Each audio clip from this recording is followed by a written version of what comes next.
Hey everybody, and welcome to episode 20 of Worth the Wait, a special Labor Day episode. As you can tell, Kate's looking a little different today. I didn't wear any makeup when I woke up. She couldn't be with us this week, so we had Guido step in. So let's get right into it. Okay, I'm breaking with tradition this week because I'm picking an Indiegogo game called Crest. And, it's on Project Greenlight, so give them some support on Greenlight too. But it's a god game where you issue commandments to your people. They're autonomous, they're based on AI functionality, so you literally issue them commandments like the Ten Commandments, like thou shalt do this, thou shalt do that, and the civilization evolves using those as a baseline. And since they're autonomous, though, they can choose to listen or interpret your laws in different ways. Is God game, is that a genre now? It's always been kind of a genre, it's just been kind of in and out of favor, like Space Sims, I think. I don't know. How many God games are there? There's black and white and... Well, Populous. I've anchored the genre, and then there's Godus that's coming out from the guy who did Fable.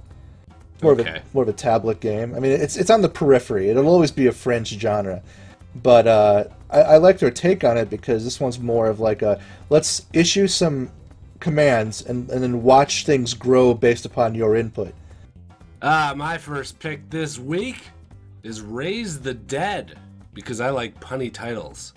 And it really stands for Ray is the Dead. Oh.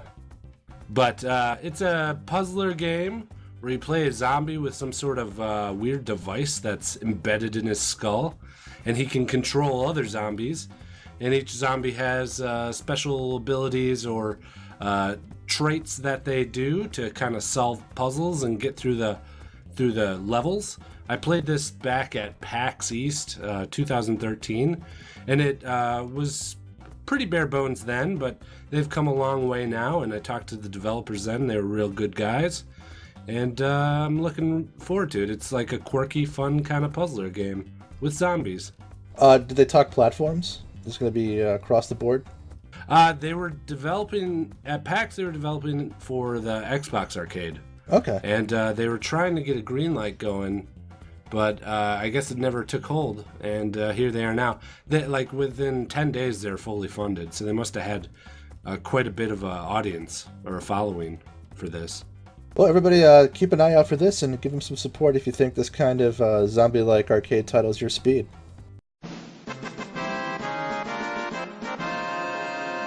Okay, my number one pick is by a company called Digital Knights. It's a game called Sienna Storm.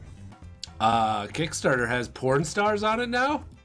It does sound like a porn star. It's actually made by veterans from Obsidian, as well as the guys who made Deus Ex. I really love illustrated choose your own adventure style games, and they're still kind of rare, but you're seeing a little bit more of it, especially in the crowdfunding area. And this is set in kind of a dystopian future, very spy-crafty, multiple branches.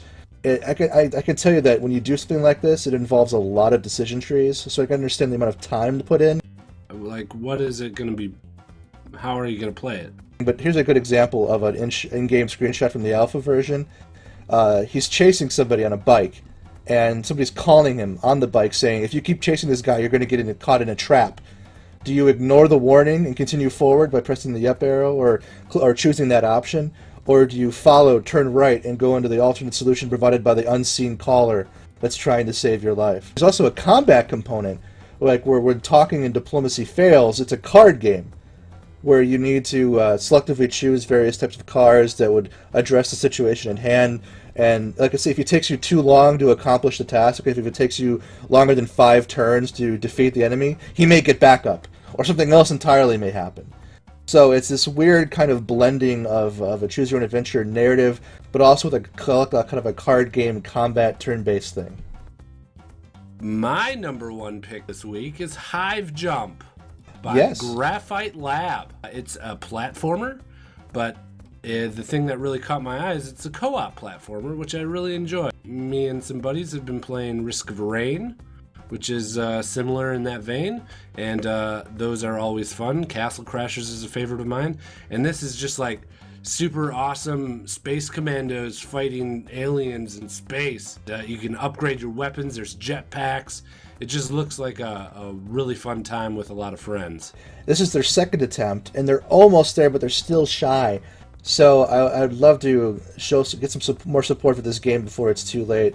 By the time this video drops, they'll have 3 days left in their campaign.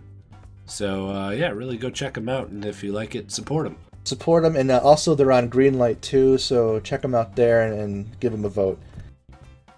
Well, thanks for watching Worth the Wait. Kate will be back soon, so you won't have to look in my ugly mug next time.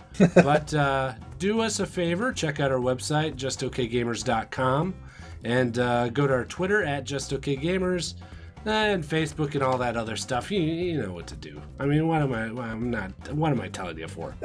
Yeah, and if you go another video, check out our previous episodes right up here. Don't forget to subscribe us over in the corner. And as always, say hello anytime you want on League of Legends or Twitter or anywhere else. Thanks. Bye. Bye-bye.